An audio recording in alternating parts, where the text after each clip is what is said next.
The only people who don't want to disclose the truth are people with something to hide. Hello and good evening. It's Mike Volan from where'sobama's.birthcertificate.com. Welcome to tonight's show. Yes, that's right. I'm doing two shows back to back. I'd like to say thank you to Colonel Harry Riley yesterday. We had a show on Operation American Spring. Grassroots, everybody asked questions. A lot of questions were asked, and he had a lot of answers. I'd also like to thank Pastor Bland for appearing, and he closed the show with a prayer. I'd like to thank him for that. And Colonel Bond, thank you for joining us also. It was a great show. It showed that we can do this, grassroots. We can get together and unify and join and show the government that we're not going to take it anymore. And it seems like, to me, a lot of military are getting on board, which brings me to tonight's show with Colonel Lawrence Sellin. And I appreciate all the military. They're standing up. Harry Riley said last night, Colonel Riley said last night, he referenced the Egyptian Arab Spring, and the military stepped in, and they ousted Mubarak, and the military took over, and nothing dangerous, nothing violent. There's always going to be some kind of confrontation in any military presence, and they put another leader in who they took out shortly thereafter. They found out he was full of lies. And it seems like there's a parallel here with the military standing up and saying enough is enough. And it's not just about the birth certificate issue. You all know that my website is all about the birth certificate forgeries. Since 2008, we've been here, and we have the sheriff kits available. And we do offer other topics from time to time. But it looks like the military's finally stepping in. And like I said last night, there's something wrong. People are saying, okay, enough is enough. And it's starting to hit everybody in the wallet. And I think that's why everybody is stepping forward. And I'd like to thank everybody. I'd like to thank everybody last night who went to the Contact Me form on the website and actually hit the Contact Me button. And yes, I did get emails. I responded to all of them. There were several requests for sheriff kits. I did help some people download them. Thank you. And if you order the kit, it is sent out. And if you're listening, Stuart, your kit is on the way. Thank you. And I appreciate that. And there were several other kits that I had mailed out. And everybody, thanks again. And it is working. We are going on a grassroots level. And they're taking a turn, different turn. We all know, or you all know, that I went to Congress, knocked on doors, gave presentations. The pictures are on the website. I went through the painstaking trouble to take the pictures at the right moment. I'd like to thank my cameraman, and I'd like to thank my call screeners tonight, the lovely Miss Ruth, and Mona, who still is on assignment somewhere, and I'll find out where she is someday. And it was great. So I appreciate all that. And we took the pictures, and we went to Congress. A lot of them just didn't want to hear it, to bother. It's election time. This was a done deal. We're crazy, things along that line. But I think they're starting to wake up and realize that something doesn't sound right. They listened to their leaders, and their leaders told them that everything's okay, just go back to work and do whatever you have to do to be a representative. Well, that's changed now. Okay, with that, I don't want to go on and on and on. Okay, I have my guest speaker, and I'd like to thank him for appearing on very short notice. And I have a little intro here, and it's Colonel Lawrence Sellin, served 29 years as a Green Beret in United States Army Reserve. He completed 2 tours in Afghanistan and 1 in Iraq. For engaging in active ground combat, Colonel Sellin was awarded the Combat Infantryman Badge and the Bronze Star Medal. Colonel Sellin holds a Ph.D. in physiology and has recently retired from an international business career with IBM. Well, IBM's been around a long time. I worked with IBM briefly in the mid-'70s, and when things were starting to boom. And, well, I tell you, even in the mid-1970s, the technology was astounding. Colonel Sellin also has a book available, and I'll ask him to promote that later. It's called Restoring the American Republic, Arguments for a Second American Revolution. That sounds kind of scary there, but the way the country is today, it's the truth. Okay, and not holding him on any longer, I'm going to bring him right on the air. Colonel Sellin, welcome to the show.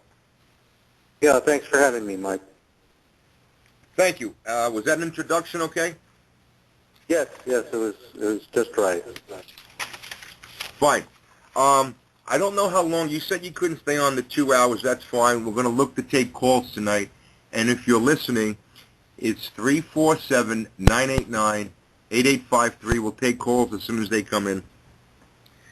Colonel, I read your article today on the birth report from Family Security Matters. And it's come to my attention that you're right on the money here. And we have been discussing this on and off for a while now. And we reached the point where we're really facing a crisis. And our guard may be down. Our country may not be able to defend itself.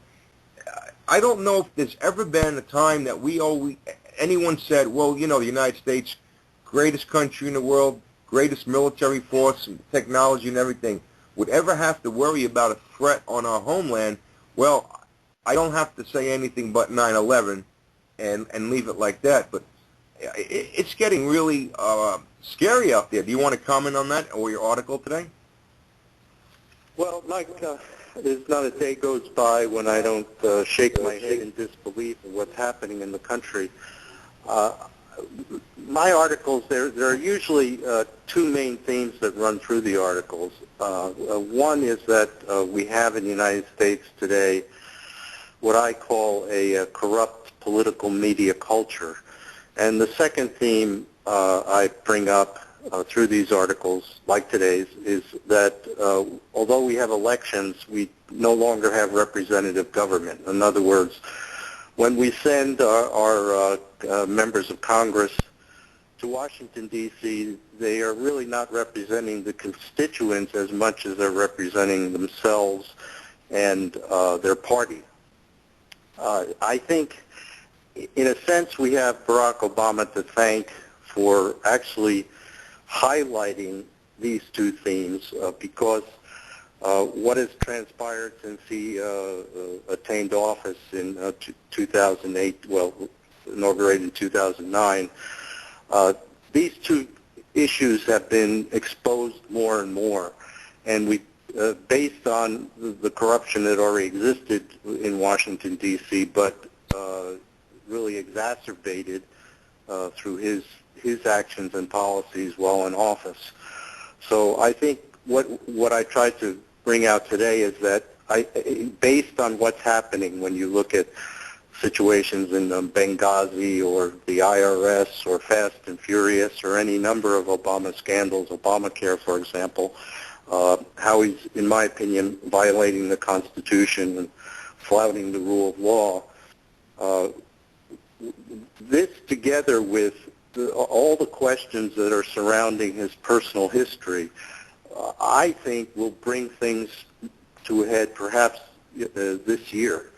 And the turmoil in the country that could occur when the truth is exposed about, not only Obama himself, but Washington, D.C. in general, could create turmoil and civil turmoil to the extent that other countries, some of our competitors in the world, or the terrorist organizations will take advantage of that turmoil. So that's why I was concerned and why I wrote the article that appeared today. Thank you, and I appreciate that. A little quick update about Benghazi. It came out today that there were emails that are leading closer to the White House, closer to Obama himself. I almost said president. I'm getting better at that. And it was a cover-up. It wasn't a YouTube video, and they knew that. They knew that night, and they went on. They had Susan Rice go on all the, 5 talk shows that Sunday. They all knew that. They have to protect Obama at any cost. That's the greatest lie there is. And that cover-up still goes on to today. I don't appreciate it. I know the American people don't. But what can we do? Do we go to Eric Holder and say, hey, there's a problem here in the White House? I don't think so. And it's really a disgrace. And you're right with the congressmen. They come out here, they campaign, they pledge, they say, we'll take care of it. We have our roots in the community. We'll take care of things. Don't worry about it. We're for you. You can contact me. Try getting an appointment. I did. I got an appointment with a lot of them. But it just takes a while. They don't want to hear it. If their subject is not what it's supposed to be, if it doesn't make them get reelected, or actually if it doesn't put more money in their reelection campaign, then there's a big problem. They don't want to hear you. But this is a very important turning point in our country right now, because we realize that something is not right.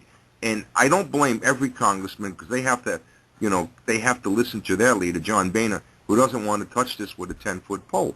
And we're at a crisis situation, and I believe that we're ripe for invasion from another country.